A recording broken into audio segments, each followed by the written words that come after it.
What's happening, people, and welcome into All You Can Eat Warriors. We're back after a busy weekend and a lot to talk about. Back here with my man Ash, as always. Ash, bro, how you been? How was your weekend? I know you got another big trip coming up this weekend. You're a man. Yeah. You're away every weekend, man. That's great. How you been? Yeah, good, bro. Get my frequent flyers. Oh, I screwed that up. Surely Yes. that sounds like yeah, Yeah, frequent frequent flyers. Yeah. flyers. Yeah, that's what I'm doing, bro. Nah, been good, bro. Honestly, very proud of the boys' effort over the weekend. I'm sure we're going to break down the game very shortly, but proud of the effort there. Proud of the New South Wales Cup's effort, especially with our down on men because of our first grade squad being down on men as well. And then also, lastly, the NRLW, man. Oh, what a game over there too. So we'll touch on all those things, mate. But over here in Australia, mate, everything is all good and well, and hopefully we can shock the doggies this weekend. Yeah. Yeah, but that's always a nice one. I harken back to last year when we nearly got them awful, but a late shot from the weak gutted dog, as they call him, WGD. The But old who salmon. was actually playing as well this week? But yeah, that was, I need vengeance for that game. I need vengeance, but it's going to be difficult, no man. But let's hope so, bro. Let's absolutely hope so. Fingers crossed, bro. Um, Welcome in everyone in the chat, man. The channel members are in here. Good to see Killer, actually. Killer, my man. Good to see you. Woo. And Jazz, Sean Smith, hit their like as well. We appreciate you guys all coming through, man. Look, I did a watch along for it. Look, it was an entertaining game on Friday night. There was some parts where it was just end to end. We were flicking the ball out. We were offload city. Sam Healy, short side raids with Jacko Ford. It was high entertaining. I thought for neutral fans, even with that finish, they probably think, "Oh, that was a good game of footy where two teams just gave it their all." But to get your thoughts, Ash, on the overall performance, what did you make from that game? And what were some of your takeaways for what you saw? Yeah. Yeah. 100%, bro. Like, a highly competitive game. Both teams are fighting for spots here. Like, we're fighting for holding on top four, and now fighting for holding on top eight, right? In general, top four and top eight. The Dolphins are fighting to get into the top eight and stay in the top eight. So, a lot of teams, both these teams had a lot to play for over the weekend, and it showed on that football field. Like, it showed that we were down on troops and we were willing just to go at the game and really take it to it. I thought the effort that we showed over the weekend was first class, especially being down on men. And on the Dolphins side of things, too, like, they've been down on men for a long period of this year, made it work, get a couple of signings here and there, and then Herbie Farnworth going down, their effort to get back in the game, where Herbie was pretty much their strongest man for the start of that one. It felt like the Warriors versus Herbie Farnworth for one period there. That's huge. and then the Dolphins end up finding a way to get it done at the end of it. So highly entertaining game. I enjoyed the little variation that we end up playing with in this game, because I felt like we did need it a little bit to even contend against the Dolphins that has a high velocity attack, and as I said before, they're chasing really hard for the run home. So obviously really disappointed, a heartbreaker, as I said to pretty much everyone over the weekend. We look back to that Newcastle Knights game where everyone said we weren't the better side that night, and we end up stealing the 2 points in that one with the last try of Lekau Lasima. I always believe in life, karma, or, everything comes full circle. Unfortunately, I think this is the time that it ended up biting us, being the better team on the night, I believe, and then the Dolphins stealing it right at the end. So, but still, very, very proud of the effort, and we got to go one more and hopefully find some sort of. We need a couple of wins on this run home here to either solidify just top eight in general. But keep the faith, as we always say. Webby's got something under his sleeve, and I'm sure the boys have for sure in their new kit this weekend. So I'm very excited for that. Yeah, that looks fire, actually. Just gonna look on. Shout out to Russ, bro. Actually met with Russ at the Titans game. He couldn't get to the meeting greet, but great guy, man. Russ, I will be getting your stuff out to you. Thanks for the reminder. Would have loved to seen them take the 2 points. McCoffrey was been as that's how we played in the first half of the season, was banking points regardless. This is a good point, and I wanted to add on to what Russ has asked here and ask you, Ash. A lot of the fan base felt that we were too conservative. Obviously, I think they died with the ball twice. I remember one, maybe one of the last ones to Mighty died with it on the left-hand side. Do you agree with the idea that they went conservative and try and defend out a 2 point lead? Or do you think they should have taken the two with Kalfusi with the clear sin bin at that stage in the game, which I think might have been 8 to 9 minutes or 7 to 8 minutes left?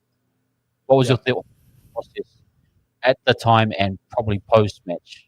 Because it's 2020's hindsight, isn't it? You know what I mean?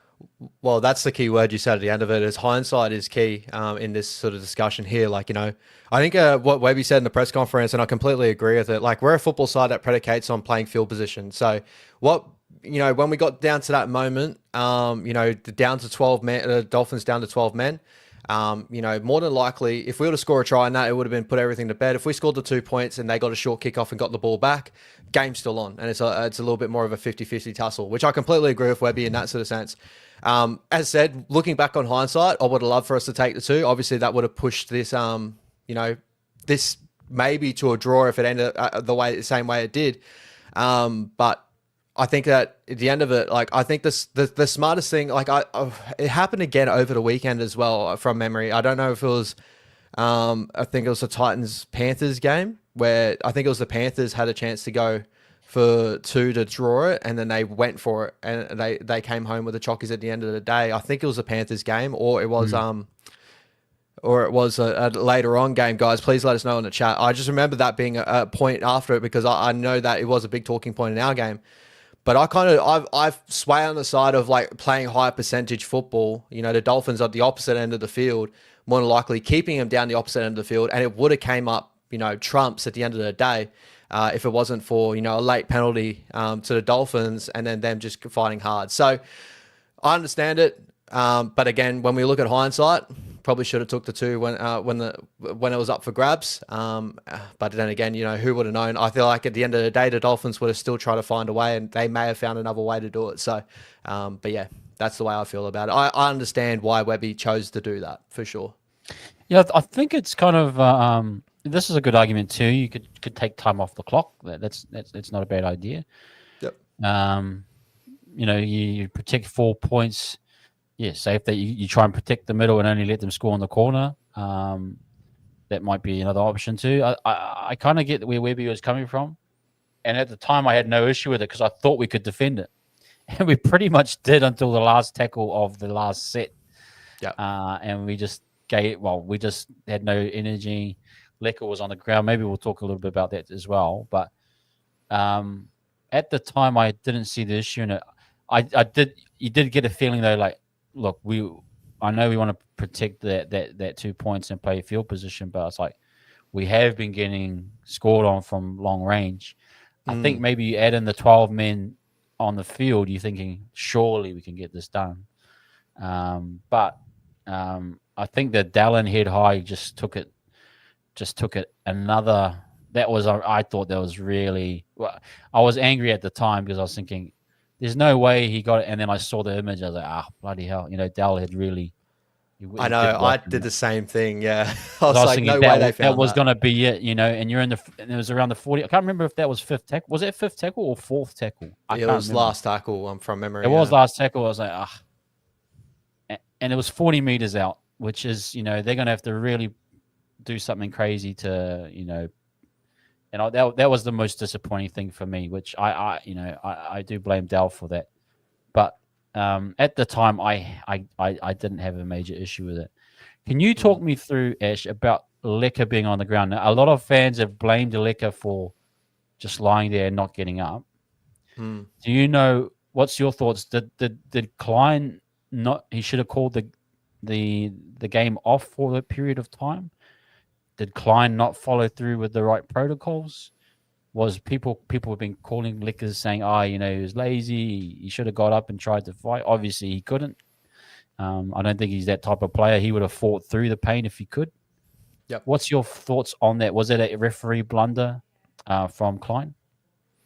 I would say, so with the referee, I think the rule is if it's any type of head knock, that's when they can stop the game. When it's something like that, it's up to their discretion whether they stop the game or not. So Obviously we've seen it against the Warriors at times where, players are laying down and the game get called off when we've had a ton of momentum, and that's why the argument comes on our end is like, well, why didn't that get called off? But from whatever happened with Lecca, and I'm still like baffled to see whatever happened with Lecca in that point, whether he cramped up, whether he has a muscle injury. Like, there's been no discussion if there has been an injury. So my best take on it is probably, number one, I think Klein was. Within the rules, it's supposed to be a head knock for him to make that call. So he's well within his rights to continue the game on due to it being just maybe a cramp. And for me, I'm always at the advantage, that's an advantage to the attacking side. So if it happened with the Warriors where we're on the attacking ball and there's a player that's out of play in a sense, even though Lecca was kind of really close to the play, I would have loved for the play to continue on our side. So I don't want to be barking on one side of the fence and then flip on the other side when it's against my side. So in that sort of sense, I can understand it a little bit. I'm not too prickly on that. Lecca laying on the ground, I kind of want to know the whole circumstance around that situation. Like, was he having Jack Reed type cramps like back in the day? Like, we remember Jack Reed with the Broncos where he went like cactus Jack Reed. Like, it was craziness. Like, sometimes was he that the can redhead happen, fella? right? Was he the redhead guy? Yeah, redheaded Santa for the Broncos, bro. Yeah, he had the worst cramps I've ever seen in my life. Yeah. Oh, bro, no amount of pickle juice would ever get cramps out of that guy's system. It was craziness, bro. But cactus Jack Reed. you never know, bro. You never know. But for me, if Lecca was all good in any sort of way to move, like, he should have been up and ready to go. Like, I'm on that side of things. Like, it's the last bit of the game. Get back into the defensive line. Whatever you got to do, bro. Just get that there and show up. And not to say like he didn't show up, because Lecca, we know what Lecca does for us. He's a big part of our system, and he's been incredible for us this year. So it was like one moment. I don't want to put too much on him, but in that one moment, possibly if he needed to get up, he should have been up. But guys make mistakes every sort of time. Like, I can't question him and say he was soft for laying on the ground or anything like that. Like, the bloke's playing first grade football. He's played a full 80 minutes as a young bloke, as 19 in first grade. He's going to learn from these experiences. So this is probably a learning lesson for him, is like, even if he is struggling in any sort of way, get back in the line, maybe make it look like that you're hampered with a hand injury, like swivel around a little bit, get taken off with a head knock. Then Klein would have to make a call, right? But in that sort of sense, I probably do agree with that. I think my biggest qualm with that whole last couple of minutes was, as soon as the ball touched Fiengai, and he stood there with the ball for a couple of seconds, our defensive line stopped. And it just stopped for a little bit, and it was disjointed. Like, we saw Sam Healy at the 10-meter line, I'm pretty sure, past the 10-meter line for some reason. I'm not sure what he was doing there. Yep. It was disjointed the whole way through. And, when it came to when the pass was pushing across, the boys weren't pushing out on each other hard enough to go out, because, more than likely they're going to attack the sideline. They're not going to go straight through you. So, but then again, this is hindsight at the end of the day. Full credit to the Dolphins for finding that one moment, that one big pass to allow it happen. But I'm sure there's a lot of lessons in that one big moment as well for our boys. Do you remember, I don't know if you had this when you played school, but sometimes you play a game of footy on the field, and there'd be one kid that was either unfit or didn't run, and he'd be sitting and playing with the flowers in the grass, and then you make a massive line break, and then all of a sudden he pops up out of nowhere. You think you're for a try, but he's been sitting down on the 20 or 30, and he pops up, and it was like it reminded me of what was doing that. They could just sit there and just pop up out of nowhere and make that tackle. I was just thinking, man, if you just had that little bit of energy just to give, but it reminds me of schoolyard footy days. You know what I mean? Yeah. But there's always that one kid hanging around. He doesn't want to be involved in and then he just pops up out of nowhere. But I think it's just an unfortunate event. You know what I mean? You know what I mean? It is what it is. But that defensive line, there was one part where Dal could have shot. I mean, you don't shoot out. You all try to move up. But those situations where the ball is just moving around and no one's committing, that's the worst. That is one of the worst ways of getting scored on, because it's that non-committal, and you're just going to all kind of, you don't want to jump out of the line because you might force the next person. That triggers that. It's almost like, no, so you all have to go together. And I could tell you, Healy was behind, and then what's his name? Once Kerr did the offload, and then they shot at the other side. I thought maybe Tane was going to be there, to get Isako, but there was no one there. There was no one at home, And so it was a big chase from, I think, Yeah. Capewell, Tane, and that they came in late but unable to really get there. Sacco did really well to get there in that point. And full credit to the Dolphins too. They had the opportunity to try and tie it up with the penalty on the sideline, and they went for it as well. It was just one of those games where, I think that both teams were really just wanted to do it and just go for it instead of kind of taking the easy points in hand. So, and it came up trumps for them. From what I heard, I think Jermaine Asako was dealing with a little bit of a niggle. That's why they didn't go that way. And then Asako ends up pulling up the game-winning try. So it's massive credit on the Dolphins for finding us out in that point. I think the only thing that blew me up a little bit was in that one moment, and I got to be honest, I was just like, boys, move forward, just go fucking forward. Together. I don't care if it's disjointed or anything, just all you just get forward and put pressure on. That's what our defense does, is put pressure on the pass. And it felt like in that one moment we just sat there and just gone, oh, Fangai's screwed up, he doesn't know what to do, allow him, and maybe he's just gonna do something silly, you know what I mean? You nailed it. You nailed it. We were waiting for them to make a mistake instead of us being proactive. Yeah, that exactly. That is the thing. I just wanted to check now, just to actually some positives out of the game. What do you think of Sam Healy? And obviously he's listed to play this week, and we'll get to the Egan injury soon.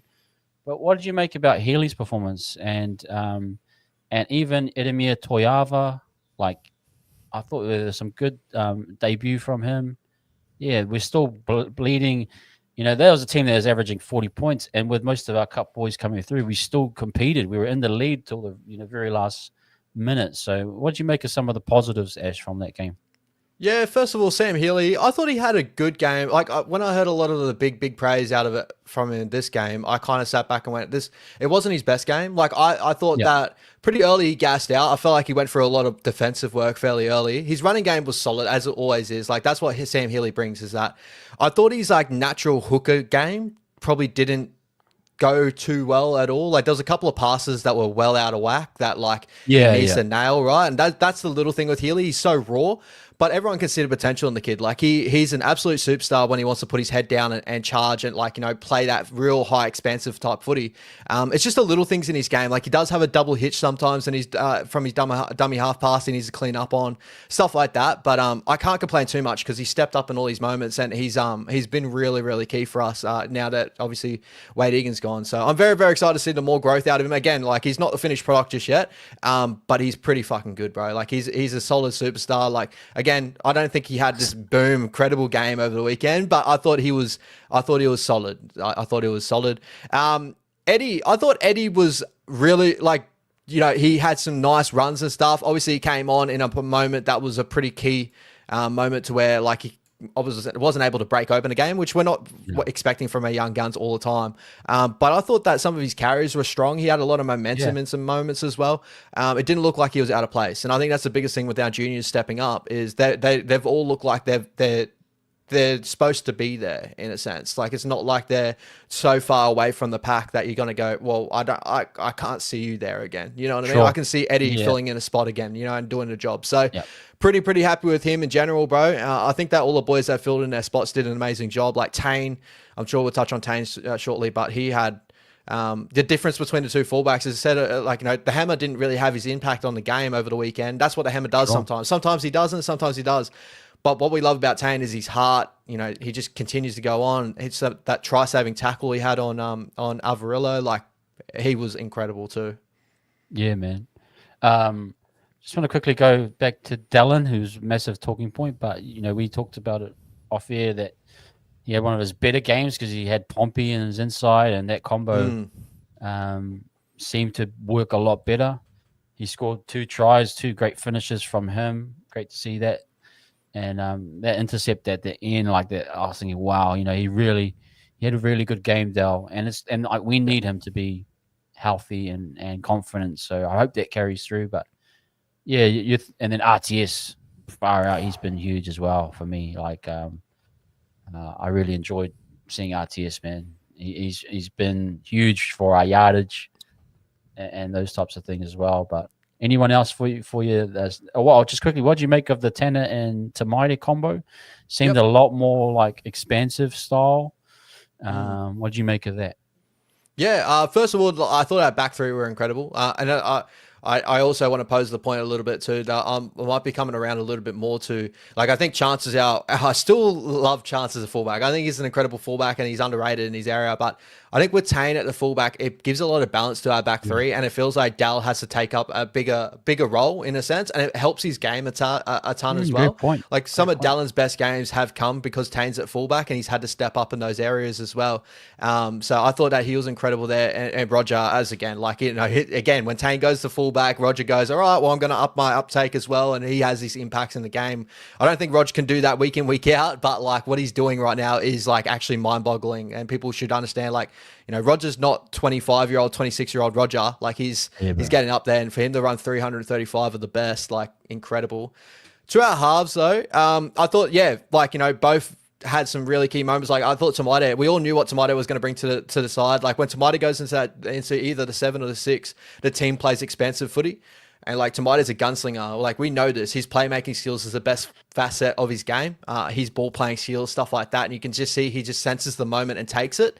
Tenor was really good as in a halfback role. He as a halfback in general to get the boys around the park. I thought defensively he lacks a bit in that game. I thought and now looking back on these other games and really kind of keying in on what's going on with that right edge, I do believe he's becoming more and more of a spot.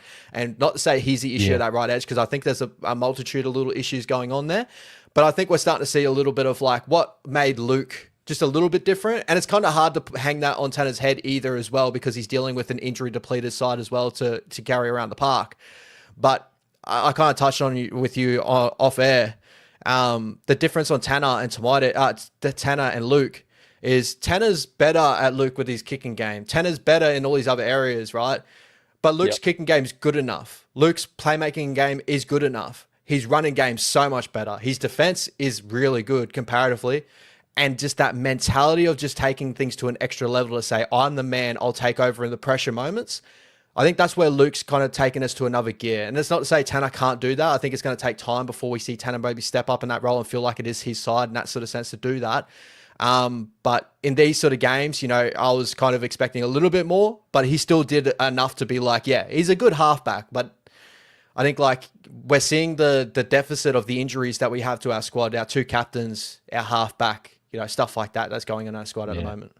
You got to go, you got to go deeper in the line. That's one thing, but you actually got to go in the line as well. Solo efforts, Peak Sean was go deep in the line, throw cutouts or whatever it may be, but go deep in the line, step through, and I think that's where you get Metcalf. You get him in the line, he can cut through, and he can, I think his next evolution is actually the cutout pass for Metcalf and other trickery you can use with your game, But he has got that go on the line, find space for himself, be a run threat. Because that's what you want to be as a half. You want to be that triple threat. Like you can either be like a half that an ultimate setup guy. You have a killer back row or center on the outside that can destroy teams, and then you're just a distribution guy. But to be that ultimate half, you need that, like obviously deep in the line. You need what Foran was talking about. He worked on that 5-man cutout. So you add to your bag. Then you got your kicking game, but then you got to have your solo runs too. Yeah. And I think that's where Metcalf is probably on that progression as to becoming like I can see Metcalf in 5 years if we stick with him. His bag will be big in terms of he can have it all. But Tanner's got those nice skills. He's got nice solid skills. He does. But you just need a little bit more sometimes. And it's like where you're separating some really like top level talent, right? Like when we talk about this, like I hope it's not people not taking it saying like Tanner's a bum or anything like that. It's not that. Like I think Tanner's a very good halfback. Like he's a guy that if you had like an out and out 6 that's going to step up to the mantle and play the 6 role in a way, like Tomate's doing a great job. Chanel does a great job in that sort of sense around him. But I think that it could work with Tanner there at the 7.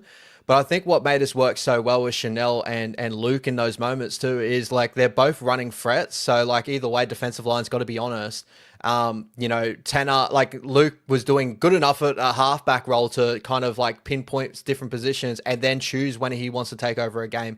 Where I feel like Tanner's still working that out. And again, it might be a little bit harsh for me to say that right now because he is dealing with the injury depleted side and they're still trying to figure out their combinations, stuff like that. Like they're little excuses that are in his pocket as well. But it's probably, yeah, that little bit of that running threat that Tanner probably doesn't possess at the moment. That dummy and go, like he showed it in moments where he needs to, but it's probably not enough to me to be like, oh, so that's the next evolution of him. Where Luke's already at that, like I feel like Luke has the ability to go into a top level sort of discussion of like half sort of thing, where Tanner's got that ability to go into a very good halfback. He's a very, very good halfback. That's the differences here, right? When we're talking top 4 and talking top 8, there's a difference there. Yeah. Yep. Fair enough. Look, man, let's get into the injuries, man. The big one is the first one was Laban. And just quickly on the Kaufusi 2-week ban, what's your thoughts on that? I feel like it should be 4 weeks or 6. Or what's your thoughts on the Kaufusi?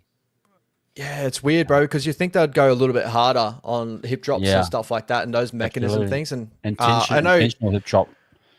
Yeah, and like for me, I don't believe that it should fit the crime, as in like if a player's out for a certain type of period, if it's an accident or stuff like that, like if he shouldn't do the same time in that sort of sense. But when it's like a deliberate action in that sort of sense, like I believe there should be a little bit more on a penalty there. So I'm right there with the Warriors camp there. I was really disappointed to not see him probably go for a little bit more, especially when we're going to be probably more than likely looking at the season. I know the Warriors have come out and said 4 to 6 weeks, and 6 weeks at the best, I think. But those breaks can be a little bit tough to come back from, and yeah, it could be season. Who knows? Yeah. Hearing fracture and that it's going to go till the finals, which is not a great. Doesn't give you anything promised, does it? And things can change by then. But we wish him all the best recovery wise. Laban up to this point, we talked a bit about it last time on Club Rooms. But your thoughts, just his season thus far? Are you happy with his progression? You know what? I thought he brought really great impact when he came on the field too. I think that like when Kaufusi did that, I was so disappointed because I felt like Laban came on with a point to prove, and he came out there and he was really like some damaging runs. Like there was a reason why Felice Kaufusi got caught in that position, was because like Laban was really feeling himself in that moment. So, who knows if Laban stayed on the field in that moment, like maybe we could have spelled Lecker at the end of the game if he was dealing with something like that. Like maybe Laban could have scored a try in those moments. There's a lot of things that could have happened. Right. But I'm very happy with Laban's development. Like I think this year he's stepped up in some moments. He's definitely proved me wrong on a couple of things as well, where I think his mentality, I'm loving how he's attacking the game now when he's finding his time.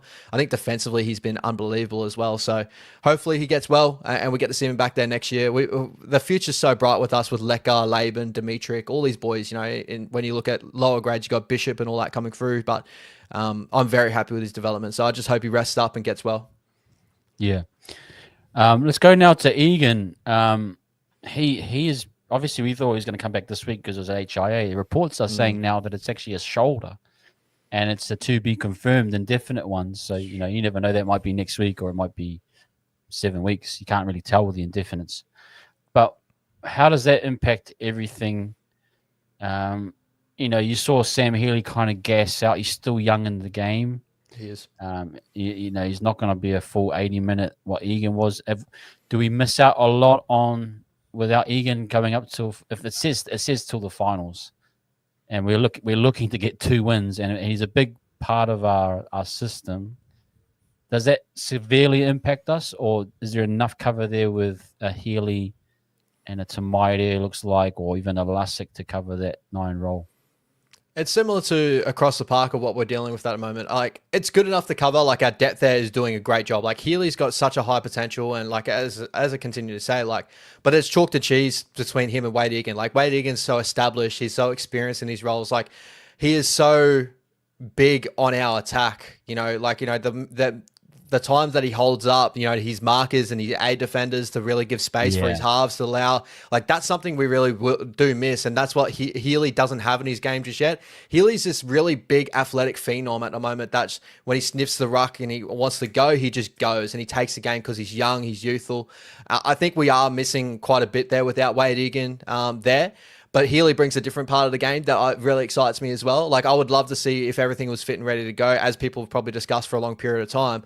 having Healy and Wade Egan have that dynamic going with each other, and both those guys kind of learn off each other in that sort of sense. But yeah, I think it's going to be a pretty big miss for us, for sure, because I think that he was also one of our big leaders out there that people probably don't recognize when they just see it on the TV screen. When you see him live and see how much he actually does for our squad out there, especially in attack, he's definitely a major miss for us. And shout out also, quickly on this, shout out to Freddie Lussick, because I actually thought when Freddie came on, I thought that his ruck work and all that was actually really solid. I think that I thought he came on, and in moments, I thought that he looked like the cleaner hooker comparatively out of the two of Healy and that. I think Healy just had the better moments of like the expansive play and stuff. But as an out-and-out hooker, like getting service to your chest, get him around the park, stuff like that, I thought Lussick had a cracker of a game for that little period he was on.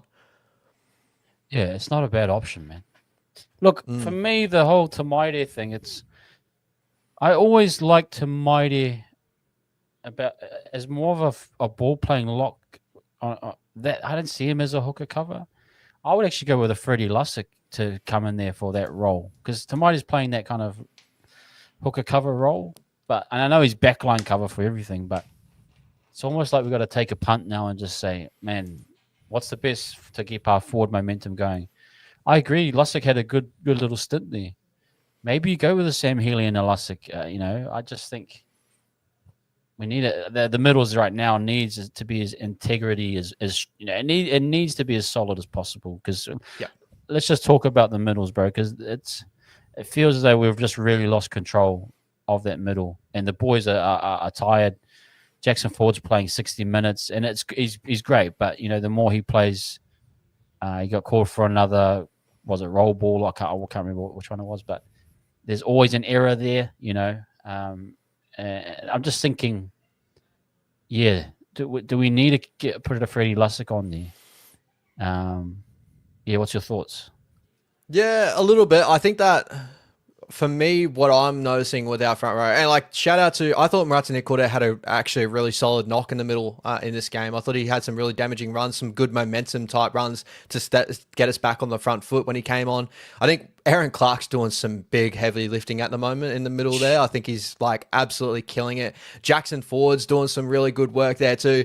The thing with Jacko is, and Webby talks about it a lot, Jacko's this guy that you kind of let off the leash and he just runs around and just does everything. And sometimes it's to his benefit and to his deficit, right? Like he can make a ton of tackles in this game. It's similar to, right, it goes back to my thoughts on certain front rowers like a Terrell May. Like, I think Jackson Ford has more impact in the attacking game, like, with his impact in running through and stuff. But defensively, I think Jacko's not the greatest, like, big hitter. Sometimes he can fall in the wrong side of the ruck. Sometimes he gets really messy in around the ruck. That's why I think he's probably our heaviest penalized player in our side right now as well. Yeah. Like Jacko's doing incredible work, and I don't want to come off as that sort of thing, but I think we're running so low in middle depth and that we can't just have Jacko run, with chain off the leash for 80 minutes, 70 minutes without like defensive breakdowns in the middle. But like, you know what I mean? So yeah, that's my thoughts on that. But if you think about it, if we win that game, he would have been probably close to man of the match because he's incredible. Yeah. Because I think what we'd be trying to do, he said, look, I'm going to try to get Jackson Ford to do 2 of my props work, because you could see he left them out there to save a rotation for Clark and who else. Like I think that was the plan, because Webby knew he was short some middle cover. I think it'll be a bit different with Dimitri. If Dimitri can be fit this weekend, that adds a layer that Jacko doesn't have to go for that extra. Then if you add in Fish, we're starting to cook again. Like we're starting to get some just consistency of middle control. Yeah, because I agree. He has these. It's funny because he's playing for like 50 minutes, and then a 55 minute of he picks up all of a sudden. You know what I mean? Like you're expecting him to be the worst when he's at 55 minutes, but he actually picks up. He's actually at his worst when it's like 10 minutes in. Sometimes it's like he's just get waves. It must be ADHD. He gets waves of energy at different times of game. You know what I mean? And this is the thing, is like I don't want it to like come off as like I'm not like, I'm not saying he's bad in this sort of sense. I think he's the type of player that legit, he just works himself. And I don't think he works in a system. I think Jacko's the type of guy that goes out there and just attacks the game. So he's going to take on people and he's going to get himself caught out of line. He's going to do these little things that, you know, as a systematic front rower is probably not the greatest thing in the world. Like when people watch Fisher Harris this year, there's been a lot of questions like, is Fisher Harris even doing a job what we kind of hope him to? Which, if anyone watches highly systematic football, they'd understand, like, Fisher's doing his job at a very high level. Jacko's doing his job. His effort's incredible. His attacking rate is fucking unbelievable. Like, he just continues to turn over and attack today. Yeah. But as a systematic front rower, in some moments, he does find himself leaving flat because he chases his tail so much. Because sometimes he hangs out a little bit too much, and that's because he works so hard. So, you know, he almost won us the game at one point there too. Maybe remember that line break he had? I think was it in the second half or the first half? The end of the first half where he broke the line through, and I was sitting, go Jacko! Like, no, it's crazy. Yeah. I don't want it to come off as hate. I'm just more so saying it's like, when you come from a systematic front row, a lot of people question Fish, but what Fish does in this area is so systematic and so well. Jacko's just this type of player. It's all effort based. He's always going to chase the tackle. He's going to do all the little things that's like really love in that sort of sense, but it also can be a deficit in other areas, especially with trying to hold in the ruck, trying to, you know, get back up from position. He finds himself on his back.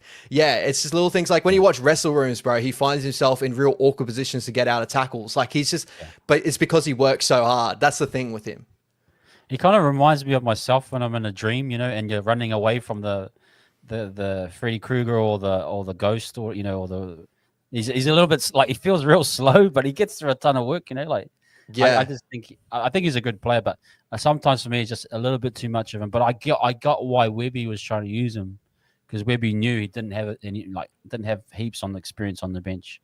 But exactly, look, it may change this week, and his role. I think him coming off the bench was a lot better. You know what I mean? Yeah.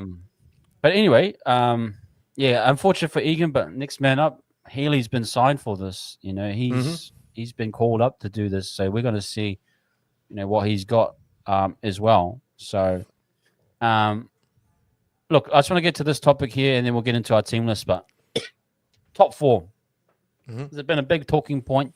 We've been in the top four. I don't know how many weeks now. Probably most of the year, most of the season. Credit to us, man. I know a lot of people say, top fours, we're a crap team. You know, you hear a lot of that, but I'm like, mate, this team would always be chasing points, historically, the Warriors, by this time. We'd be sitting in 12th right now, trying to get it into the 8. I give a lot of credit to the club for banking points early, man. Like, seriously, this is the first time where, you know, we've done it the right way. You know, we banked the points early when we could, when we beat teams when they were a little bit weaker, maybe you could argue. But, you know, and it's fair enough that we may drop down out of the lower part of the 8. There's even concern from, we've talked off here, like, man, we actually need to get 2 wins, and it's looking how everyone else is trending that they're on the up. Shivers is going to be quite tough. But either way, what's your thoughts on the top 4? And what's your thoughts on, do we make? I know that's kind of negative, but how do we get those 2 to 3 wins that we need to ensure that we stay in that top 8, which would be a great result for Webby overall and the club. Yeah, I think that, like, you know, whatever way I attack this, it's always going to either come off as like I'm defeatist mentality or something like that. But I'm just going to say it the way I feel it. To start the season, no one gave us any thought that we were going to be a top 4 side. And even when, you know, teams had some real hot moments, cold moments, we were the consistent side out of the competition with the Dogs, with the Raiders, and we kept turning up during the season. And with a side that missed a whole lot of experience, get ripped out, the heart of the Warriors got ripped out of us in one preseason with Tohu Harris, Sean Johnson, Adam Fanor-Blake, Jazz Tavanga, Dylan Walker, you know, names go on. People didn't have us anywhere close to where we are right now. So everything we say right now, it comes off as a positive, because this year for me, no matter the way we look at it, is still a very positive year.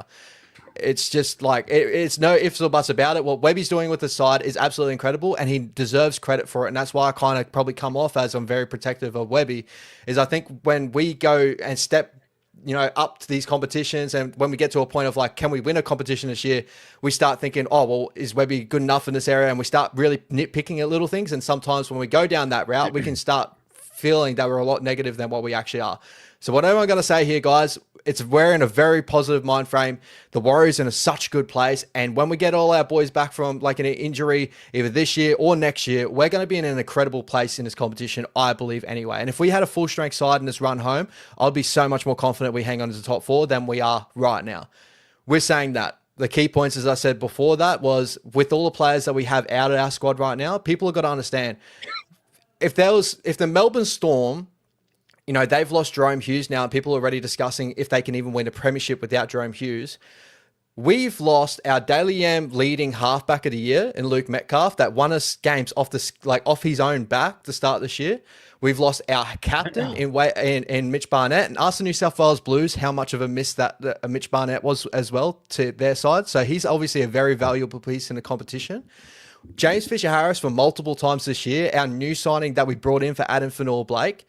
You know, Wade Egan, who is our conductor in the middle. Sean Johnson will even come out and say how big he is to our attack this year and how big he is to our leadership. You know, and then add that with our centers with Rocco Berry, Ali Leotoa consistently getting rotated out. And then now even our rotational piece for James Fisher-Harris, whether he's healthy now or not, Vai Mwanga has been dropped out of that lineup. If he is back, very exciting. But if he isn't for a little bit longer, then, you know, we got to worry there. Our run home, I don't see us staying top four due to, I think the Penrith Panthers have primed themselves into such a good position right now where I feel like they're going to come into that position. Unfortunately, I think the Broncos, they can find themselves there because they're very hot and cold in some moments, and they've just such a talented side where they haven't dealt with the amount of injury play that what we have. They've dealt with injuries, but they're in a very good position. I think we're in a point right now where we need to find a couple of wins to stay in the top 8. I was doing a ladder prediction today, and when we're going up against the Dolphins, the Roosters, and the Manly Seagulls on their run homes, those 3 teams are going to be hunting for a top 8 spot. I think it may need to go 13 to 14 wins in this year to get to the top 8. It's not like last year you need to go 12 and 12. I think you need to go 13 and 11 or 14 and 10.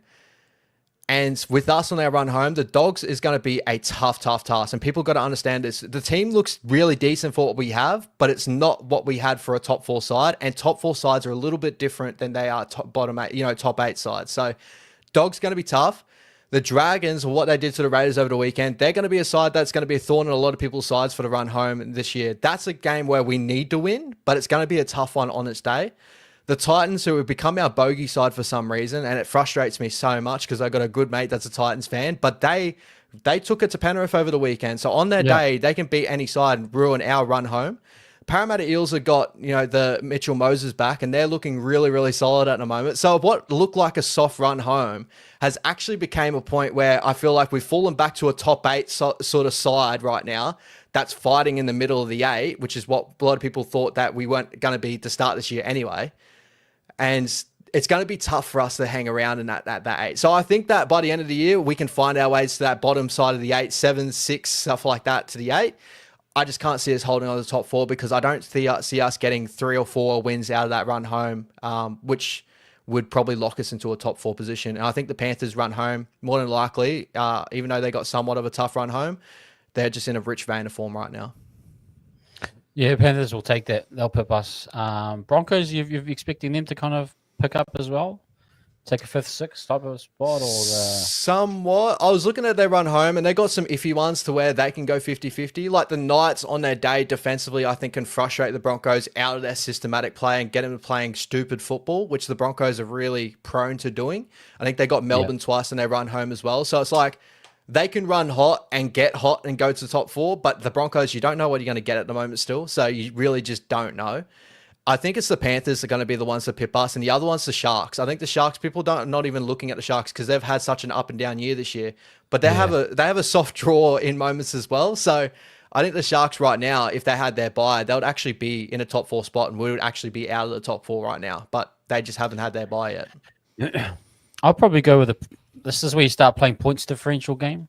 But like, to be fair, based on points differential, we're probably sitting. Look, the Dolphins have got that on us. If they get a couple more wins, they'll boost up. Yeah, if Sharks have got 20 points on us, Broncos, that's Broncos and Panthers. They'll easily have that number on us. You're starting to look at the 8th spot and say, look, 9th and 10th, you got 20 points in Roosters and 6 in Sea Eagles. Like, if you can get some wins and you start playing the points differential game, you can start to back yourself.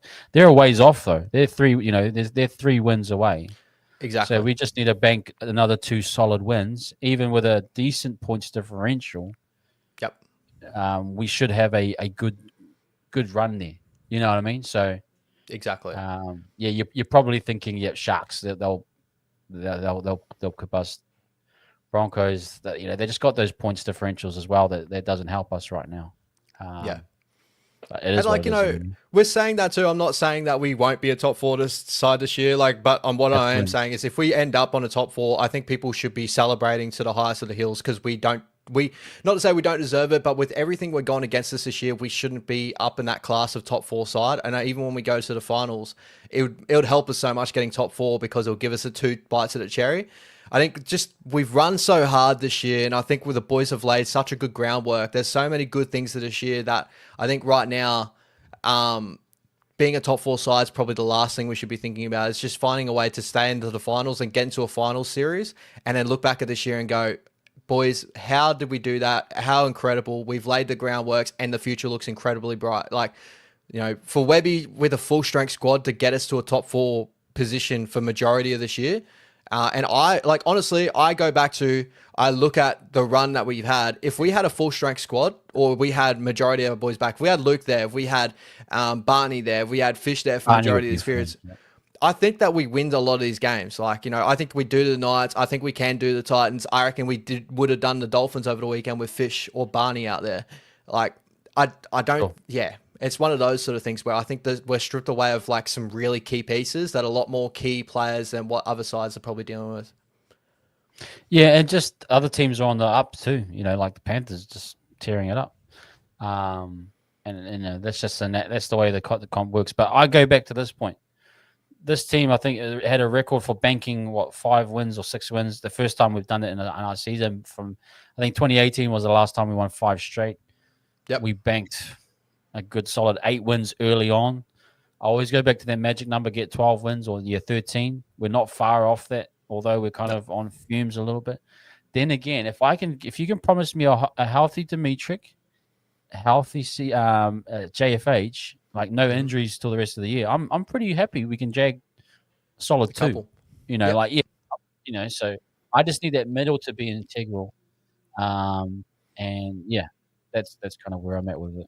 I'm right there with you, bro. I'm in total agreement. I think it's going to be tough for us to pip those out, but it's going to be like 2 tough, grindy 1-12, classic Warriors this year footy of just getting it done and any means necessary. And I think we'll learn to do that, especially with boys coming back. I think that this weekend's going to be a tough task, but don't hold it again. Like, if we turn up and we just fight fire with fire and we go at the contest, I think that we can contend like in one-off contests with the Dogs. And then see what we can do with these next 3.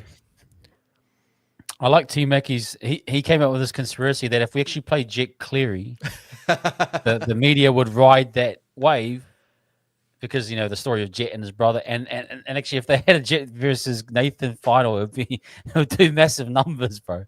So maybe we need Jet Cleary in there, and the NRL referees and the media will push us up to the levels we need. That's a good one. That's a good conspiracy, that one. I like that one. Love to see it. Yeah, we'll see. Yeah, we'll see. Okay, people. Please hit that like. 124 of you, man. Hit that like and subscribe. Look, guys, we're on the road to 3K. It's massive for us. Then we just hit 2.9. So we're about 100 subscribers away. If you are new, and been following us, you've been stalking us, and you haven't hit that subscribe, please subscribe. But please, at minimum, please hit that like. We like to get up to 100 likes. If you all just take a second to pop out of your full screen or wherever you are, just click that like button. That would be very, very helpful. Okay. Teamless Tuesday, people. We have for your so in the back line we've got Tane again. So Webby is sticking to the Tane and Chance at centre. And it's something you've actually called for is actually Ash. It was Chance going to the center. Is he banged up? Do you think he's actually healthy? Or a lot of people saying he doesn't look right. What's your thoughts on that?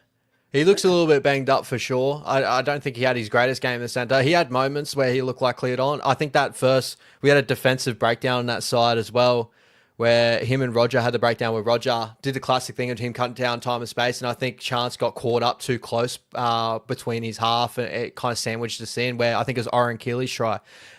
So Chance is going to have that in him, and this is why I think on chances, I think defensively he will get found out in some moments too. He's not like I think he's a good player to have in that center position to help us on the run home. But I don't think he's this like magical massive fix. I think we need an out and out center there. But anyway. I thought that he performed okay, but I agree with you. I think that knee might be taking a little bit of time to loosen up a little bit. Probably same thing. What you're seeing Reece Walsh, what he's been dealing with since the knee injury he got against us. He still's not moving the same way, and I think Chance is going to take a little bit more time as well. Now Chanel Harris comes back in, which pushes Tamati out. Do you think that's the right call from Webby, just to stick with the hard and fast Chanel's the 6 that's been playing there consistently? What's your thoughts on that change? Well, not seriously change, but like the main guys come back and Tamati's obviously dropped out. I actually think that Chanel's not fully right and ready to go yet. I think that there might be a chance that Tamati goes back in that 6 jersey and Chanel gets rested another week. I think did Webby get quoted or something that said he's a game time decision as well this week? So I don't know. I'm pretty sure I've heard that, but keep an eye on that. But if Chanel's ready to go with that calf injury, he comes back in, he'll be definitely a good piece in there for our defense on that side. But I enjoyed what Tamate did in that 6 jersey as well. So if Tamate is all good to go and Chanel needs another week, rest him another week. I'm pretty happy to see that as well. Marata and Jacko Ford at this point. Now, you were happy with Marata's work in the middle? And I've seen a few people in the chat that actually liked it as well. Yeah. I thought he had some really good momentum carries, bro. Like there was some key moments in that game where he darted in behind the ruck. He found his hands and knees. He got in quick play to balls. Like I actually thought he was fairly solid there. I don't think he was too hampered in the middle defensively either, but like overall, I thought that he had a solid knock there and he came with a lot of vengeance, which is what I want to see out of Martin-Cortez. Sometimes he can get caught up and not look like he's running, not say he's running hard in that, but sometimes he can like allow the contest to go away from him. But when he gets good service out of dummy half and that and he charges through, that's the Martin-Cortez I want to see. And I thought he performed like that over the weekend. We got Lickers there. Obviously, he's healed up now. Catewell, you happy with Catewell's work on the edges? Looked a lot better. He was involved in the attack too. He was doing some line breaks. He was really active, I thought. Yeah, I thought he was really noticeable out there. There's been obviously comments on if he's a little bit banged up. Yeah, like I think he's definitely banged up from Origin as well still. But as a captain, Ben, I thought it was a solid captain knock from our guy out there. I thought in some of the bigger moments he stood up and he really attacked the game. He does what he does, bro. He just cover tackles. He fixes a lot of things. So I was happy with his effort over the weekend for sure. Okay. Look, just quickly, we'll just do. I know it's kind of mix and match. We're not sure on that bench right now. Yeah. Yeremia Toyava, if he does get another opportunity to debut, does he kind of give you a similar performance? Yeah, somewhat. It's probably has he got levels to go? Is he? Because I feel he's like a very solid player. Yep. Unassuming, but is there more to his game that we could see? You know what I mean? Yeah, he's definitely got a little bit about him when he gets going and that. I think when he goes to first grade, people again, when we go back to people got to understand how big of a jump New South Wales Cup in first grade actually is. And he's a good player. He'll be a good solid player. He's a Mr. Fix-It type of player out there. I don't think he'll be people shouldn't be expecting Lekau Lasima type levels or stuff like that. And I think it'd be unfair to even look at that in that sense because those are once in a lifetime type players. But Eddie's going to give you everything he's got, and he's going to be really good for us in the weekend. I think he definitely keeps his spot because I think there could be some late changes coming in here for sure. Yeah, man. No, okay. We'll leave it there for now. Let's just go hit the Bulldogs, man. Yep. The Bulldogs got beat by the Tigers with the the quad. the quad. The Lebanese quad. I don't know what to say, man. That was so gold. And shout out to Jean-Claude. I don't know. I think I see him on TikTok all the time. Yeah. It was Jean-Claude. I just thought it was funny and hilarious. And if it is up yours, I thought that was an absolute cool game to watch, man. The Tigers and saw a comment for Dewey in the chat there. I would love to see Dewey. He was on form that game. They were all up for it, wasn't it? Yeah. But man, what do you make of that game just quickly? And the Bulldogs, is that kind of an alarming look, or is that kind of a lot of people saying the wet weather, all of that stuff had a massive factor in it? But that's a bit alarming. I mean, the Tigers were up for it. That was like their grand final. They wanted to prove a point against Galvin. You could see that. But yeah, what did you take away from that game? Yeah, I think sometimes people just need to understand, like, there's looking at one-off games and then kind of making a decision of one-off games and then looking at a track record of a side and saying they're a lot better than what they'd probably dished up over the weekend. And I think the Dogs got caught up in maybe a lot of the emotion of the contest. Again, like wet weather footy, they're both playing wet weather footy. So I don't think in like, that sort of area you should be going like, it's because they're playing a wet, you give them a pass. But I do believe that the Tigers just punched them in the mouth early, and the Dogs were like, oh, here we go, we got a test on. And any side, we've learned it this year, bro. Any side can come to your hometown and punch you in the mouth, and the Titans did it, right? And the Titans almost did it to the Panthers over the weekend. So people should understand any side could get up against any side on any day, and that's what makes NRL so special. With the Dogs, though, very similar to our system, very similar to the Panthers system. For some reason, even though it's great footy, IQ footy, it's like high percentage and it should work in the wet. For some reason, when wet weather happens, the Panthers, the Dogs, and the Warriors come back to the pack in some sort of way. And I don't understand it. It doesn't make sense because stylistically, it's the best way to play wet weather footy, but it doesn't work out in that sort of way. So again, you could use that, like if Dogs fans want to use that as an excuse, you can. But I think it was just more so they got punched in the mouth, and the Tigers just were hot on the day, and the Dogs thought that maybe they could get over on them on just a one-off occasion where they can just turn up and do it, just not on that day, right? And shout out to Samuel Wahine with that celebration. As soon as I saw it, I was like, whatever it is, bro. Yeah, as soon as I saw it, I knew it was Jean-Claude because he's the guy that does it. And I think that's his name. And I was like, bro, this guy he's probably the most controversial guy on TikTok. He's been on 360 because they're complaints about Flanagan and nepotism and all that.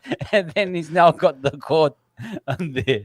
Oh, bro, the power of TikTok is amazing, man. Oh, it's crazy. As soon as I saw it, I was like, oh, Samuel is going to get in trouble here because there's going to be a kick and stink. And I'm sure the fans are going to get their heads, and to be fair, like Dogs fans shouldn't be complaining in that sort of sense. They've done so much worse in competition in the past. Have a laugh, bro. Have a laugh. I think the players should be able to give it to the fans in some sort of areas as well. I understand professionalism and you shouldn't do it, but I thought it was pretty funny. And I thought in the moment, it was like, give it to them. Like, the Tigers were up for that contest, bro. People have been bantering the Tigers for the last 10 years, like 15 years. So why not, bro? Celebrate what you can get, man. I'm all shout out to them, bro. Shout out. I think they've really taken it on them. But with this contest this weekend, though, the Dogs looks like that Lockie Galvin might be out due to a hand injury. So wait on some news. Mitch Woods is in the 19-man jersey, which is 18th man here. Toby Sexton's also in there too. So one of those two will come into a jersey there. And I would probably say, because what they've done to Toby Sexton, I think that Mitch Woods might get a shot there. But if you listen to Phil Gild and the way he talks about, when he was going to debut these young kids, maybe Toby Sexton. But wait and see how that goes because Woods is the big guy. Yeah, is that the guy that he's the gun little halfback? For them. Yeah. Oh, so Galvin's injured. I heard he had wrist injury or something. No. Yeah, hand injury. He's been photographed with wrapped up his hand, so he may play. Who knows? Like it could be a media beat up, but yeah, wait for it. More than likely to change. Yep. Okay, we'll be aware of that. Okay, now we'll get to the combined 17 right now. So let me just bring that up quickly, people, for you. I think we were pretty fair last week. I think the majority was Dolphins, and they ended up winning. I wanted to see how this will go. I mean, Bulldogs technically are the better team, but there's some interesting matchups. Start with left wing. I believe, is it Inari Tuala? Is it? Or is it going to be Jethro? Inari Tuala's on the right side. Rinakama's on the left side. Okay. Rinakama versus Tuivasa Sheck. Now, me personally, I'll be going Tuivasa Sheck. But then again, is Rinakama having a great run of form? I'm not too sure. Yeah, he's a good player, bro. He's a good player. He's played really good in Cup. Stepping into first grade, he's had I think first two games have been very, very good. The game over the Tigers over the weekend, probably not his greatest game either overall. But he's a solid player. But at the moment, what Rogers producing in that wing position should be spoken about a little bit higher than what it actually is. Like, I think that he can late run home for maybe contending for one of the winger of the year spots. I believe anyway. I hope so. But what he's producing is top notch. So we're going to go Roger there, personally. Yep. Yeah, we're going to go Rog. Yeah, Roger's been awesome, man. Okay, fullback is Tane Tuopiki versus Kiraz. Far out. I mean, Kiraz is a great talent too. And he's not a natural, I suppose, fullback, but he's been playing fullback. Yep. Which way would you go with this one? Yeah, so Jacob Kiraz only been put there due to the injury of Connor Tracy. Tracy, At the moment, the Dogs, they're naming Kiraz at fullback, but in attacking ball at times, they're putting Stephen Crichton into a fullback type of position as well over the weekend. So, Okay. like as an out-and-out fullback, like I think Tane Tuopiki is a better fullback, but as a player overall, I think Jacob Kiraz obviously is the bigger name. He's a bigger player in the sense of like, top in his competition. So, and with the discussion we're going to have after this too, I don't know how I feel about it. It's gonna look like an all Warriors backline, but You gotta I gotta go. Yeah. I gotta go Kiraz just to get a dog in there. I guess. Like I'd be happy to go Tane Tuopiki at fullback and then go Kiraz on the wing because I think Kiraz would beat out Dal. I think that'd be the best way to look at it in a way, but I don't know. We'll put Kiraz in there. That's fine. Yep. Yep. That's fine. Okay, right wing is Inari Tuala versus Dal. Tuala has been just solid. Yeah, he's been solid. Which way would you go with this one? I think Chuala's a solid winger, and I've always liked Chuala quite a bit. And I've never, with the Knights, I always thought he was really underrated. I think, Dallin's a better winger as per se. I just think Inari Tuala does his job very, very well. You're not going to see big issues out of him. You're not going to see, massive, massive upside. His finishing ability is okay. Like Dallin's better finisher, stuff like that. Yeah, I'm going to go Dal. I think Dal is just a slightly better winger, for sure. Just slightly, and the form for him has just picked up a little bit. Yeah, just a little bit, which is good to see. Now we've got Bronson Sherry. Is he left side, Sherry? Bronson Sherry left side. Yeah, he's left. Versus, I think Chancellor Clockstead. Yeah, I've got to go Sherry here for me. I think there's both the Dogs centers are going to win out on these roles here. I think Bronson Sherry has had such a great year. He's a very, very good center. And Stephen Crichton, he's right there with Herbie, the best center in the competition. They're the best left and right centers in the league right now. So it's Dog centers. Dog centers, no problem there. Sorry, give me that too. Crichton. Yep. No issue with us. All right, my bad. Okay, we go now into the halves. We'll go with what we got this CHT because he's probably even on form the best 5'8" we've had. So, yep. But versus Matty Burton, who's been massive too for the Bulldogs. Yep. You probably got to go Matty Burton here. Yeah, I would just like Matty Burton. I think obviously Matty Burton's a bigger name. I think Chanel actually holds his weight fairly well with Matt. I think the difference between Matt Burton and Chanel, sometimes Matty Burton probably has the bigger moments. He's obviously got the bigger boot out of the two. But I think defensively, Chanel holds his weight there. I think Chanel's a very similar player in a sense. Like, they do look awkward sometimes when they play in the halves, but I'll just sway the way, obviously, to Matty Burton. Obviously, he's touched Origin. He's a great player, so we're going Matt Burton. Yep, Matt Burton there. Got no issue with that. Okay, now in the halves, we'll go Lachlan Galvin versus Boyd. Yep. Lachlan Galvin's the kind of the talk of the town. I mean, Tanner hasn't done anything majorly bad. But he doesn't have the ceiling, I suppose, of what a Galvin has. Mm. Would you give it to Galvin right now? Yeah. It's one of those discussions I kind of continue to discuss about, like, Galvin's the better player, Tanner Boyd's the better halfback in a sense. Like, Tanner Boyd is everything a halfback should be. Galvin can do that, but he's a better player. So I'm going Lockie Galvin here in this discussion, only because, like, out and out, he is the better player out of the two. But as like an out and out halfback, there's still things that Lockie Galvin needs to learn in his game, like tempo within the system, stuff like that, where I think Galvin, he's just youthfulness. Like he wants his hands on the ball. He wants to take over a contest. We saw that at the Tigers. I think that's what the Doggies have been wrestling with. And I thought they found a really good combination not last week, the week before last, with the Dogs, with Galvin and Burton. Last week in the Tigers, that combination faltered again. But, they could turn up on their day and be a real damaging duo. Who knows? Yep. Okay, in the forwards, we got Max King, and I'll add the lock position in as well. Max King, Samuel Hughes, Marata Newcorder, Jackson Ford, Jamin Salmon, and Aaron Clark. Which three would you go for? Okay, so first of all, I'll go on Max King. Yeah, I'm going to go. Cool. Yeah, I'm going to go Aaron Clark in the lock position because those are the two out and out winners. Yep. And then I'm going Jackson Ford. I think that's the three. He beats out big Hughes? Dogs right there. Yep. Jackson Ford is better than Hughes. And I'd say that he's probably better than majority of the bench players of the Dogs as a middle forward in that sort of sense. Like I think, when I said everything about Jacko before, people don't need to take it as hate in that sort of sense because he's still a very good front rower. Like he's so good because he works so fucking hard.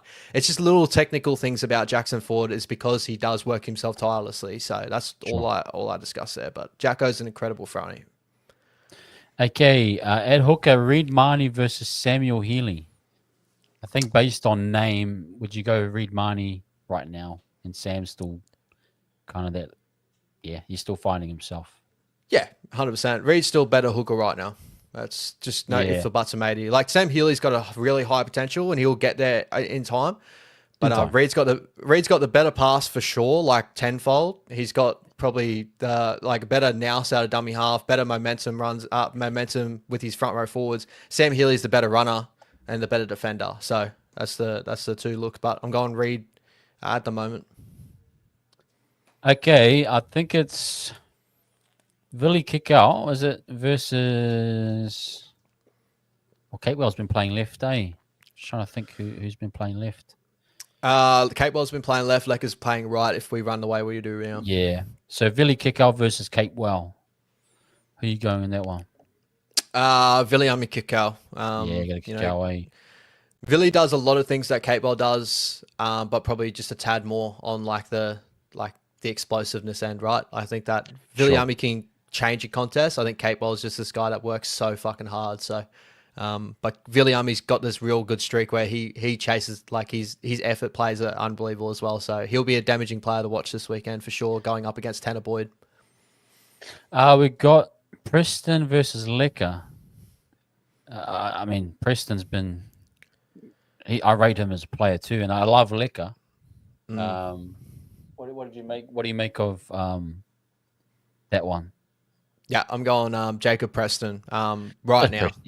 Right now, again, I think he's we're talking potential. On potential, I think Preston's got a high potential as well. I think he can be a Blues, we're talking like a really great edge back role for the New South Wales Blues that people can discuss for Australian Kangaroos as well. And Lecker's got the ability to be, if he's not pinched by Tonga, I think the Kiwis would just freaking, but I think he'll be Tongan edge back he'll be row. Tongan. He'll be incredible too.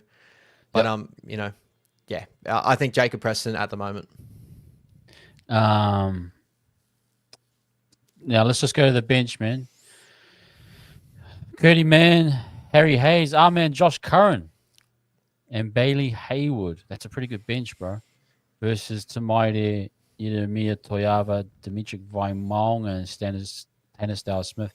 Now, understandably, guys, we got Fish in the background there, but we will leave that out. You probably go with a Kurt Mann in the 14 over at Tamaide. How's Kurt Mann? He played Origin. He's obviously a worker, and yeah, I'd go Kurt Mann for one, maybe. He's all impact, yeah, bro. I'm going Kurt Yeah. Mann for one. One of those spots there.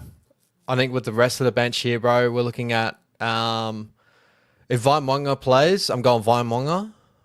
Yeah, I was thinking Vaimonga would be the only other one. Well, the only other one I could see that would make it. And then I would say Josh Curran and Bailey Hayward only just. Tanner would be in and around Bailey Hayward and Josh Curran, but I think Josh Curran's got runs on the board. We all know what Josh can produce. And again, going back to shout out to Josh, he's still playing off the bench, which he was doing at the Warriors, and he complained about it. But anyway, continuing on. Josh, bro, you're in the same spot, just in a different country, bro. That's all it is, man. You know I love you, Joshy. You know I love you. I was a massive fan of Josh, and I just wanted to point that out because, you got Sam Hughes there in that number 10. He's not there. The more things change, the more they stay the same. Yeah, exactly. So, obviously it wasn't just a Warriors issue. So, but yeah, those are the two there. And Bailey Hayward. Yep, Hayward. Yeah, he's pretty good. This guy Hayward. I like his work rate. I like his speed and very good footy IQ, bro. Yeah, he's a good footy IQ. He's a pretty solid guy, He reminds me of that kind of interchange player. Who's that guy at the Roosters? That Roosters always used to use off the bench. Craig Wing back in the day. Not Craig, but the what was the other one? The second phase of the Roosters. Not an Orbison type. Not Drew Hutchison. Drew Hutchison type. Yeah. Shout out to the Dogs, Drew Hutchison, because they don't want him over there. Yeah, but he was so good for the Roosters. He was great for the Roosters. Yeah, the Drew Hutchison type. It reminds me of that kind of a guy where the perfect utility for everything that you need. Yeah, but Doggies fans, as soon as they hear that name, they get scared because they don't want him anywhere near the they don't want side. But in terms of Roosters, Drew Hutchison, I thought was always that solid. He was, bro. He was. But then you go back to that's kind of that role that's so unique that if you can get one, they usually hang around because Orbison was that type. Craig Wing was the best at it, I thought. One of the best at it. 100%, bro. Thomas get one of those utilities. Yeah, Tom. Yeah, if you get one of those utilities, you keep them in your team for a long time. Yeah, the greatest utility of time, Lance Ohio. Lancey. Berrigan for us wasn't too bad. Sure, yeah, Berrigan. Berrigan goes down as one of the greatest utilities of all time. Berrigan was good too, bro. I mean, he had a few good moments with us, but he was on the back end by then. But he was. Yeah. Once you get a good utility, you keep them. You keep them no matter what. I forgot he played for the Raiders, We did a trivia not long ago, and I looked it up, and he played for the Raiders. I was like, I don't have any memory of him playing for the Raiders, but I have memory, obviously, with the Broncos, with the Warriors. Yeah. Yep. Okay, that's it, people. Look, it's predominantly blue and white. Perfect time to get an upset win. I'm hoping. They're a top four side. That's what it is. It's just the levels, They're a top four side. And listen, I'll discuss this, right? If we had Fisher, we'll put it this way. This is what makes the difference. If we had Luke Metcalf, I'm putting Luke Metcalf against Lockie Galvin. I say Luke Metcalf wins that. If we had Fisher Harris and Mitch Barnett, I'm putting those two as our top front rowers in the that's how much different we are. But the depth is incredible. Like, the boys are doing a great job. Not saying that, but I'm also saying, like, to get us to another level in this competition, we needed Fish, Barney, all these boys on the park, because we can go into these combined 13s and say, we have the best front rowers, we have the best 7, we have this, you know what I mean? So that's where it becomes a little bit tough. You think if Licker scores, does he, instead of he goes for the...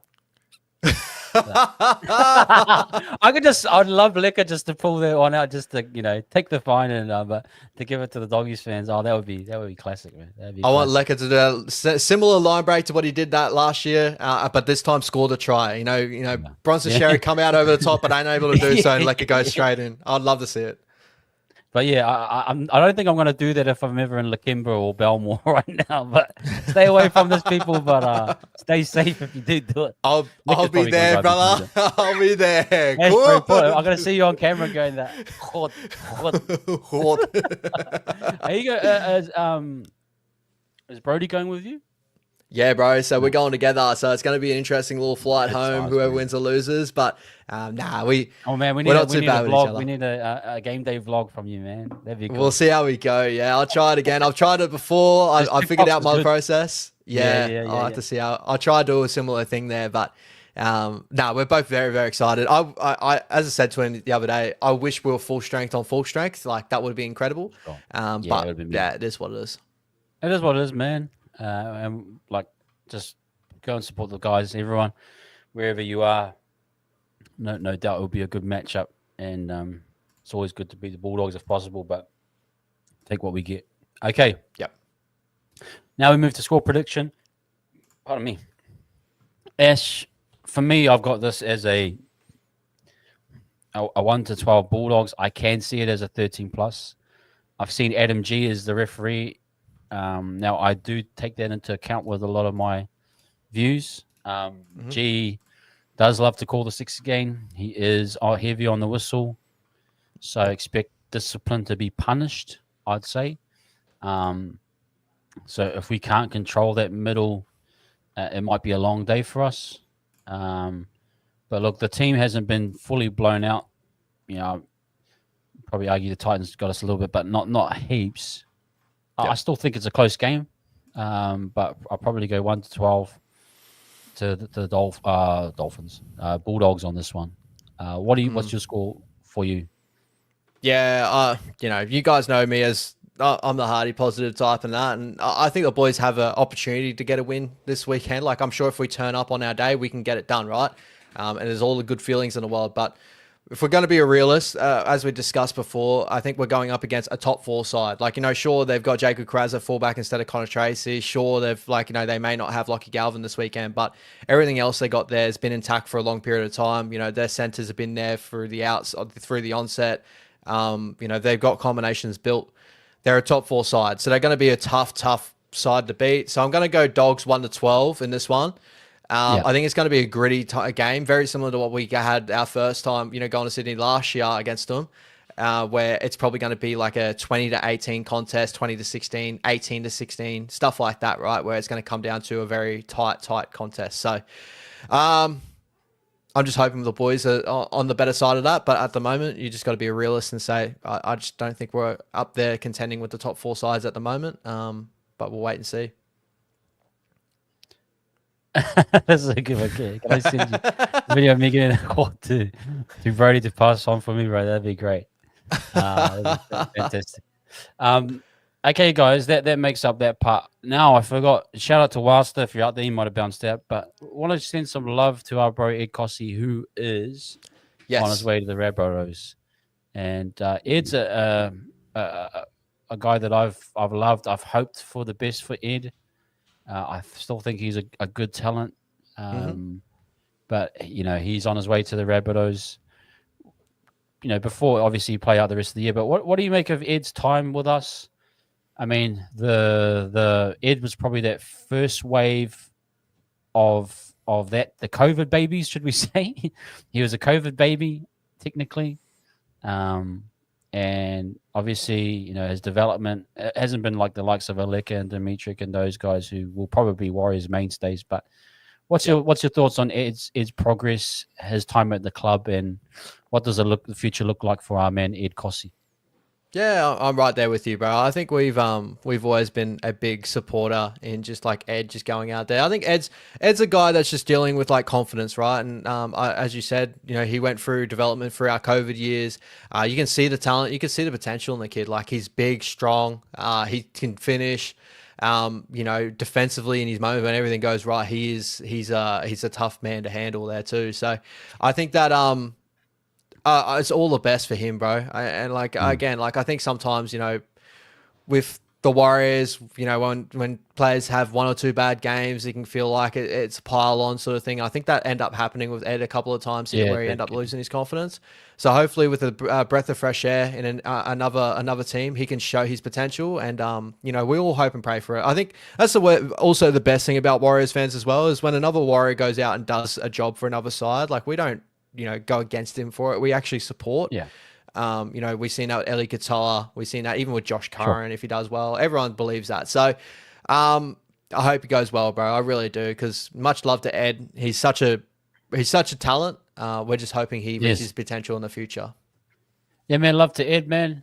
He's a guy I've kind of had chats with sometimes on Instagram. So he's a good person. Yeah. Wish him all the best with his family, and we still support him, man. Want him to be successful as long as it's not in the grand final versus the Warriors and he scores the winning Yeah. try. I got all the time and day for Ed, you know. So hope he goes well over there. Okay, man. Let's go to the Wahine. The Wahine. Ooh. They beat the Cowboys, man. And Yeah. they're in torrential weather, bro. That was crazy. Yeah. For the women's magic round. But they get the job done. And this was a Cowboys that were technically in fourth. I know it's only it's pretty much a short competition, but they're still beating someone above them. What did you make of that performance, man? And you had a watch along with our man Wobbling Jaw, shout out Wobbling Jaw, and the team, big Cowboys fan. Appreciate Great that. Hope bloke. that went well. Yeah. But yeah, man, what did you make of the girls' performance against the Cowboys? Incredible, bro. I thought, like, defensively is how we got it done. And that's sort of the framework I want every Warriors side under the Warriors banner to play like. We've kind of put that in the place with the men's side with how Webby's doing it. We're getting it done through the hard ways. We're doing all the effort plays. And I think the girls did that exact same thing over the weekend. I thought they were incredible.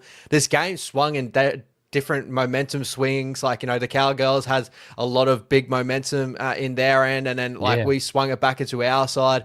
Massive games from Uppy Nichols. She was incredible. I thought Emily Curtin looked good back in her 7 jersey too. I thought some of her kicks were really, really nice. Again, Maliupu, we all know what she can produce out there. She's an absolute freak. But the big ones I want to touch on is, shout out to Kitai, one of our starting front rowers. She played incredible as well. But our 2 girls off the bench there, and Hirata Butler, first of all, I thought she was unbelievable, bro. She ran for 134 meters. She was damaging out there, 55 post contact, and like every shot that she put on over the weekend, it was to hurt. And the last one, obviously, Lauti'i, bro, like, man, I can't wait to see more and more out of her. She's so good. Like that try when she came on, she just busted through a couple of tackles. We needed that, and she produced it. So very, very big fan. And the shot she put on, like, she's a gun. It was good to see Ali in the crowd with, it's nice to see the generations come through the grades, of one of our, club greats and club favorites, and then now the daughter, which is so cool to see that connection. Just quickly, I did see in the chat about Michaela. Yeah, it did say personal reasons on the casualty ward. Let's not speculate. We'll leave that till it comes back. But I thought Tyra Wettere had a good little run too. Another kind of speedy, short, speedy, smaller winger. But she nearly got over the line. I thought she had that try, but she just missed out. Peyton again, she's starting to build up a try-scoring frenzy. I think she's at 6 now, apparently. Mm-hmm. So she's got some good moves. I think what I'm liking about Ron is he's mixing and matching this forward. He's got a stock of forwards in there, and I think he's figuring out a way of like how I'm going to use him. Yeah, Harata off the bench was genius, I thought. And Lauatini is looking like she's going to hold a spot off the bench too, which is great. Swapping around Quidley and Poco, I thought was good as well. Was good, yeah. Matakino Gray is going to come in this week, which I think is going to help as well. So, she gone. He's starting. I think he's getting these girls in shape, or they're getting in shape. And they're starting to round out a bit, and they're just going to look like one of the. I think they're just going to be a team that's just going to grind things out. Is that what you're kind of feeling as well, Ish? That's what I'm feeling. I feel like if we're going to get those wins, it's going to go the hard way, and it's through our defense. These girls are pulling off shots left, right, and center. We look like a tough team to go up against. Like, that's exactly what the frameworks we want to build our culture on. And I think this is the culture building type for Ron and these Wahines for sure. So they're putting that framework in. Like, also shout out to Leishan Albert Jones. I thought she had a great game in this one as well. Yeah, again, defensively, she was unbelievable too. So, all full credit to the girls. And quickly touching on Peyton Sakimoana. The try scoring was incredible, but her chase back on the amazing catch from the Cowboys winger Goldthorpe, sorry. She caught it, split the line straight through. And I thought, oh, she's gone here. And then Taki Moana Peyton's got just wheels. bang, just Got coming wheels. back. And Yeah. her effort to get back in defense is major too. So she's not just a great try scoring threat, she's great defensively and she's got great effort. So I'm very, very excited to see just the potential these girls can hit because it's very, very high. I know Curtin's been one that has been kind of, people were struggling with her performances. My wife doesn't like her. She's getting frustrated with Emily. But then Emily has some nice little kicks too that seem to work. Is she going to be a player that might round out with more games and get better, or what should we expect from Emily Curtin? It's hard to kind of get a good read on her. You know what I mean? I think the framework of her game is conservative, kicking game, defense. I think that's the three things. And you kind of do know those. And I can understand why that can be a frustration, especially when we've got some damaging players on an edge. We want to get their hands on the ball as much as we can. But Curtin does those three things very, very well, and that's what makes her probably the best suited for our 7 jersey right now. When we had Quedley there, it did feel like we were trying to play up-tempo, we were trying to speed things up a little bit, but it became frantic. Curtin, it feels like, all right, we're just going to go through the motions. Defensively, we're stout. So I think that's what she's really good for. But, in the future, I'd probably say that, maybe she'd be better suited in like a 13 role or something like that a little bit later on, as you probably pointed out a while ago. Yeah. But at the moment, I think she's probably the best suited to our 7 right now. I love that Maliepos cooked a 30-20, yeah, or I think it was a 30. She's a I think freak. It was a 30-50. I can't remember whatever the rules are. Yeah, but she did a really good job. I think it was 40-30 actually, Rodney. But yeah, her kicking games, man, it's really, really good. Without Metcalf, we haven't done that too much without Mets. Surprisingly, without Metcalf, Tanner hasn't been hitting much. I think he tried to go for a few 40-20s, but I don't know. Metcalf just has this really nice feel. But yeah, 100% right. Like Maliepos, like touch, like her kicking game, all that. So I'm so impressed with her, bro. I can't wait to see more out of her because her ceiling is so high. Like it's actually bonkers. Yeah, she's actually a really good player. The Bulldogs girls, I think they lose last weekend. I can't remember. They drew to the Titans last weekend. Yeah, they drew the Titans. That was a real tough game. It was. The wet weather, bro. It was a great equalizer. Yeah, it was really bad that day. Yeah. They got some talent though. What do you make of them? How will they go up against us? I mean, I don't want to lift our girls too much. I still think they're in that kind of 6 to 7 range, maybe 8. Yeah. Are the Bulldogs a little bit of a cut above, or actually, because I don't want to overrate our girls' performance, and then when it's actually dry foot weather, the Bulldogs will damage us. What do you make of the Bulldogs girls? Yeah, I think the Bulldogs girls are just a touch above at the moment. And again, when we talk about our Wahines, it's more of they've got potential to be a very, very good side in the future. And they're putting the frameworks into place right now because a lot of these girls come from rugby union, stuff like that. With the Dogs girls, they've had a really good rugby league system for a long period of time. And it's only been a waiting game for when Canterbury will get into first grade. They just dominated all their junior systems, stuff like that for all the women's games. Yeah. So, yeah, they got the frame, they got an incredible side, Qatar, they got Alexis, bro, just a gun, Taylor Preston there in the halves. It's a good side. So it's going to be a tough task. Yep. But if we give it to them, that's the thing is the thing about women's footy as well. If we turn up on our day, it's very similar to men's rugby league. If we turn up on our day, put in effort, we can pull off a victory. I really do believe in the girls. Yeah, man. I'm not going to predict it because I don't, fair enough. I don't know much about it, but I like our girls. Would like to see a bit more points. Of course, we always like to see tries, but I reckon build on this Lautiti Butler off the bench interchange. I think just figure that out more. I like Kai Atai. I think she's got good line running. She'll get over the line at some point, I feel. And that relationship with Maliepol will get better. I think Peyton's got potential to get over somehow. She's very good. Yeah. I just think girls give it a good fight again. They're in good spirits right now. Ron's got them happy. Just keep rounding out their fitness a bit more. Get those rotations right. Fortu Moala is good too. Had a few drop balls, so just back to basics for her a little bit. Just to it's wet weather footy. I get that, but Yep. just a little bit of like solidity from that starting front row. But yeah, I'm happy with whatever happens. Yep. With them. Hit the nail on the head, bro. There's a lot of big standouts there. Ikena RCO, she's incredible as well. Parky's got a lot of potential. Like, this side's got a lot of really good players in it, and a lot of players that are, in time, they'll become like household names in the NRLW. So we'll wait until that happens. Don't want to put too much pressure on the girls. They're having fun playing their football and they're building their own frameworks and they're building their culture.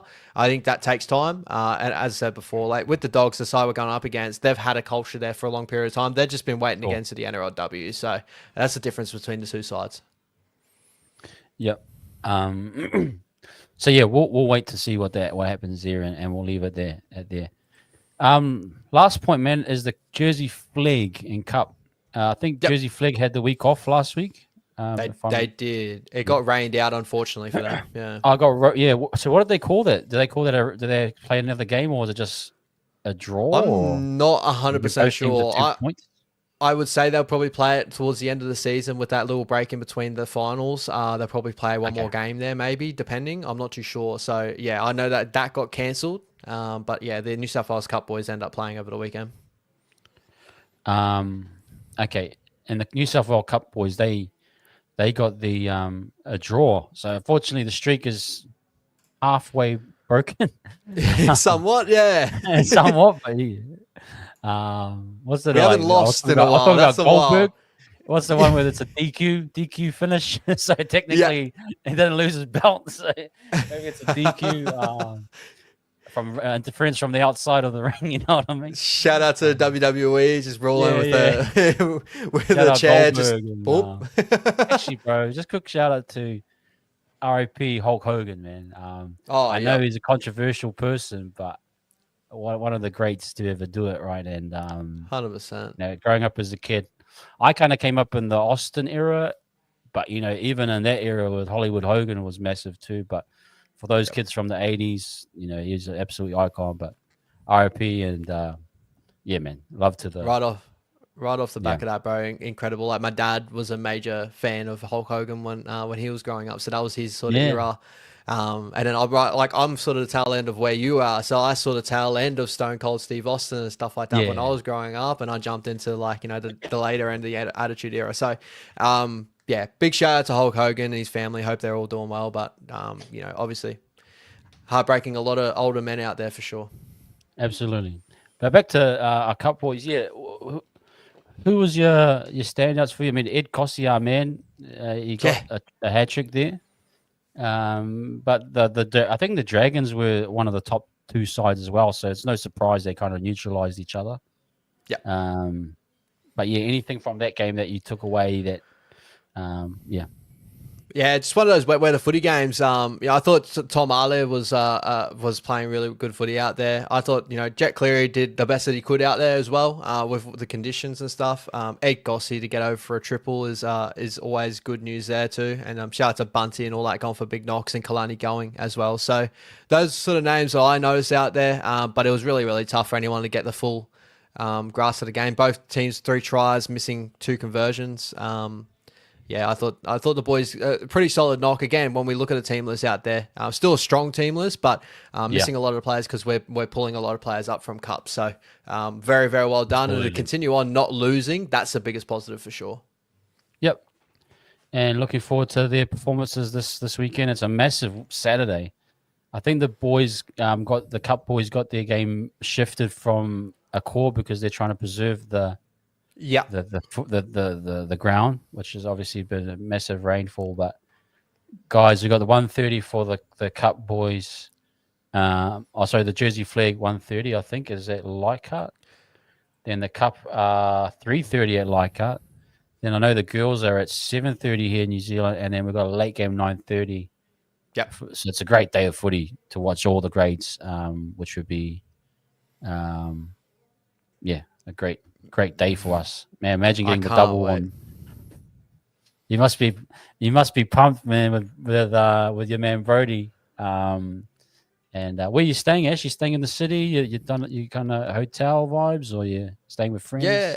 Yeah, Brody sorted all that out. So we're staying in a hotel in the city somewhere. I don't think it's too far away from a core stadium and stuff. Actually, no, we're staying more so near Circular Quay so we can do the sights and stuff for Sydney. Oh, And then cool. we're going to make the big trek to core stadium, which is a bit out of nowhere. But it's my first time in a core. I've been outside of a core stadium. I haven't been there for a football game. So I'm excited to go out there. Like, again, I've heard it's not the greatest viewing and all that sort of stuff, but it's just cool to experience, a stadium where the grand finals be held. So it's going to be a tough matchup, of course, but hopefully the boys can do a big effort so I can walk out with a smile on my face. That's all I care about. Just quickly, Jazz, are you going to the game in the chat? I know Jazz lives out ways, but man, go catch up with Ash and Brody, bro. If you do, I know you might be busy, but for sure, if anyone is going, man, go and say hi to what you know what part of the ground you're in, kind of the west east. Brody was saying we're with the Doggies fans, so that's going to be interesting for me. I'll throw up a oh nice my goodness. Are you going to wear your Warriors gear? Yeah, you better get it. Of course I am. Of course I am. I'll be up there, bro. I'll be screaming out for referee calls and everything. I can't wait. Yeah, man. Anyway, but yeah, we can't wait for that little vlog to come out, man. And look, go take the good luck with us, man, from Queensland down to Sydney. But appreciate your time. Thank you, everyone that's hung around here for the show. We thank you guys. As always, we thank especially our channel members and our moderators, Jazz and Tahi, and everyone. It's been great so far. We need this win. We need something just to lift our spirits a little bit. No matter what happens, we'll always be here giving you that even-keeled analysis that we do with me and Ash. We never too high, never too low. But either way, we hope for a good performance from our boys. Just hopefully hoping that we can get that dub. But thank you guys. Have a great rest of your week. We'll see you. There won't be any watch along. Actually, it's my wife's birthday, so it's my turn to take care of her. She's done massive for me, but hopefully she falls asleep by about 7:30, and then I'll go into the game. Happy birthday! I'm just joking. No, she'll probably be up all night. But anyway, yeah, like and subscribe before leaving. We appreciate that. We're on the way to 3K, which is huge. So please, if anything can help us, and hit that like. Anyway, guys, stay safe. Up the wires as always. We'll catch you on the flip side. Peace out.